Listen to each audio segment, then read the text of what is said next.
What if you could sense time differently? Not like watching a clock, but more like a chef knows exactly when something's perfectly cooked, just by feel. Imagine time isn't just a straight line, Imagine it's more complex, more alive. Like you could actually feel layers of time rippling around you, sensing echoes from way back, and how tomorrow is already taking shape. Welcome to the deep dive. Today we're getting into something really interesting, concepts called meta-temporal vision and meta-temporal coordination. We'll be doing this through the story of a character named Lysara, looking at her unique way of experiencing time and how a specific story kind of implicitly teaches this really profound skill. So our mission today is to pull out the core ideas from the material we've looked at and figure out what they might mean for how you approach, complex tasks, timelines, maybe even just life itself, offering perhaps a new sense of time. We're drawing from two main texts today, Lysara's meta-temporal vision and layered awareness, and the Seer in the river of time. So let's get ready for a deep dive that feels, hopefully, less like a lecture and more like we're figuring this out together. Okay, so our sources introduce Lysara, and she has this really extraordinary ability. She sees time not just linearly, like A then B then C, but as that's the phrase, a complex interwoven tapestry. Yeah, or a dynamic flow beneath reality's surface. That's another way they put it. It's not just seeing a sequence. It's more like sensing this whole other dimension to time, almost. Right. Visceral. Visceral. That's interesting, because it's not about predicting the future like a psychic, right? It's different. Exactly, yeah. It's not fortune-telling. It's perceiving time multidimensionally. She can sense the intricate dance of moments weaving past, present, and the yet to come. It's like feeling that deeper current under the surface of things. And it sounds almost tactile. The sources say she can literally feel the layers of time ripple around her. Well, what does that actually feel like, though? Can you give us an example? Sure. One of the best examples, I think, is how she perceives bird songs. She hears their melodies now, obviously, but she also perceives carried echoes of songs from centuries past and sees how those past songs are actively shaping the forest's tomorrow. Wow, okay. So past, present, future, they aren't separate boxes for her. They're all interconnected, influencing each other in the now. So it's this deep, intuitive grasp of cause and effect stretching across huge spans of time. But it's not intellectual, it's felt. Exactly. It's described as an intuitive understanding and instinctive skill. Temporal coordination for her is sensed and felt. It sounds like the ultimate project management skill, honestly. You could say that. Think of it like being an amazing conductor, but not just for one concert, for the whole season, maybe multiple seasons at once. Knowing how this note played today resonates way down the line. Right. It's that sense of how current actions ripple outwards, keeping everything aligned with some, bigger intention over time. Precisely. It allows for this nuanced, intelligent management of context, continuity, and evolving intent across multiple timescales and dimensions. Okay, so if you have this incredibly deep, intuitive sense of time, how do you even start teaching that to someone like us, someone stuck in, linear thinking? Our sources talk about this traveler, right, who comes to Lysara completely overwhelmed, tasks piling up days, months, years ahead, just tangled timelines everywhere. Yeah, totally overwhelmed. You can picture it, right? Stressed out, seeing every task as this isolated burden. We've all been there, that feeling of drowning in deadlines. Absolutely. And what's so interesting is Lysara's approach. She offers no detailed schedule or rigid plan, none at all. No Gantt chart, then. Definitely not.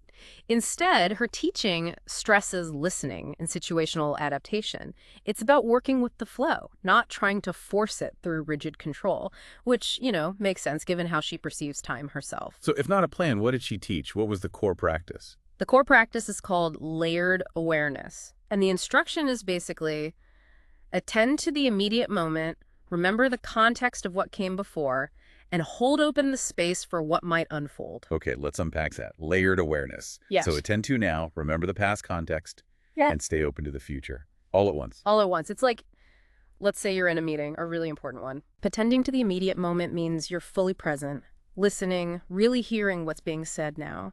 Remembering the context means you're aware of the project's history, past decisions, team dynamics, everything that led up to this moment. Right. And holding open the space for what might unfold means you're anticipating possibilities, maybe objections, maybe new ideas, maybe future roadblocks or opportunities that could arise from this meeting. It's managing all those layers simultaneously. That's a lot to juggle mentally. Yeah. How does she help someone actually do that? She uses this really powerful metaphor. She helps the traveler see his actions not as isolated points, but as threads in a living tapestry. Yeah, the tapestry metaphor. Yeah, where each thread's tension and release influence the whole. So every action, every decision tugs on the entire fabric. It helps shift perspective from seeing isolated tasks to seeing an interconnected whole. That's a great image. But doesn't that risk making things feel even more complex? Like, now I'm worried about pulling the wrong thread. That's a fair point, and that's where the narrative teaching comes in. To teach something like meta-temporal coordination instinctively, the story itself has to kind of live it. Okay, so the story isn't just about the skill, it embodies it. Exactly. The source, the seer, and the river of time is specifically designed to teach through experience and implicit understanding, not by laying out rules. You absorb it. And the key tool in that story is the river metaphor. Yes. Lysara tells the traveler, imagine the river that curves through this forest. Its waters never rush blindly, but move with wise patience. Shifting streams to nourish roots that will grow strong long after the current moment.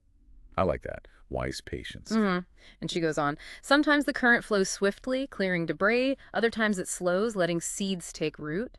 It captures these different temporal dynamics, doesn't it? Swift action, slow growth, surface stuff, deeper currents, all part of the same river. It really does. It's not about fighting the river, but understanding its phases.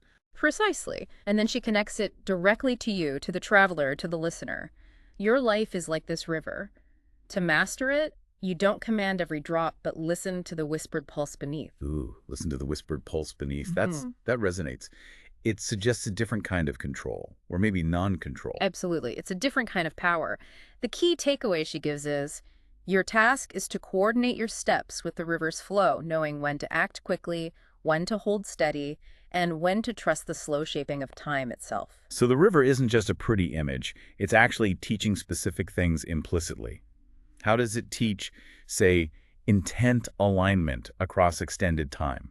Well, think about a river. It might meander, hit obstacles, slow down, speed up, but its ultimate intent, you could say, is to reach the sea. Okay. Yeah. So the narrative helps you feel how your immediate actions, even the small twists and turns, need to stay aligned with that deeper, long-term purpose, just like the river finds its way. That makes sense. And what about continuous feedback from changing conditions? How does the river show that? Rivers are constantly responding, aren't they? To rainfall, drought, new obstacles appearing in their path. They adjust their flow. The story implicitly shows that our plans, our actions, need that same responsiveness. Not rigid, but constantly adapting to what's actually happening. Adjusting the flow. I like that. And the last one was flexible, evolving coordination. How does the river model that? A river carves its path over ages. That's the long-term patience. But it also has rapids and quiet pools, moments of swiftness and stillness. Right. So the narrative kind of models how you blend that long view with immediate responsiveness. Your coordination isn't fixed, it evolves, it's flexible. Sometimes you need to be the rapids, sometimes the deep pool.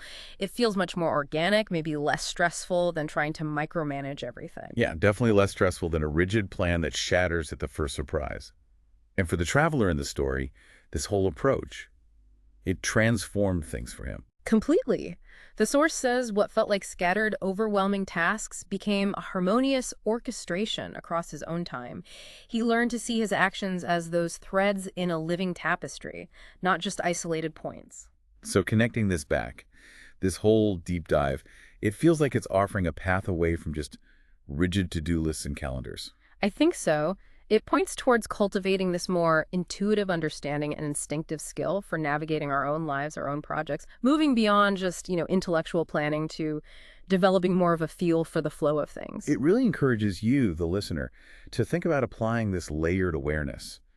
Seeing your own actions as threads in your tapestry. How could that change how you approach planning or decisions, or even just how you handle feeling stressed or overwhelmed? Yeah, it's a fundamental shift. So what does this really mean for you listening? How could embracing this idea of listening and situational adaptation, rather than always trying to impose rigid control, actually help day to day? Whether it's a huge work project or just juggling family life. Right. Right. How could learning to sense those subtle currents of time, instead of just fighting against them, lead to maybe more effectiveness, but also more peace? Well, this deep dive, I think it really shows that managing time, managing our lives, It's maybe less about the tools and the calendars and apps, and more about cultivating this intuitive, flexible way of seeing how moments connect, how today really does weave into tomorrow. We've explored Lysara's pretty amazing meta-temporal vision, her unique teaching style with layered awareness, and that really evocative river metaphor, how it guides you towards orchestrating things across time almost naturally. Yeah, harmoniously. So as you think about this idea of a meta-temporal flow beneath reality's surface, maybe the question to leave you with is, how could you start to listen to the whispered pulse beneath the surface of your own busy life? Hmm. Allowing for maybe a bit more patience sometimes, more adaptation other times, and just a deeper sense of continuity in everything you do.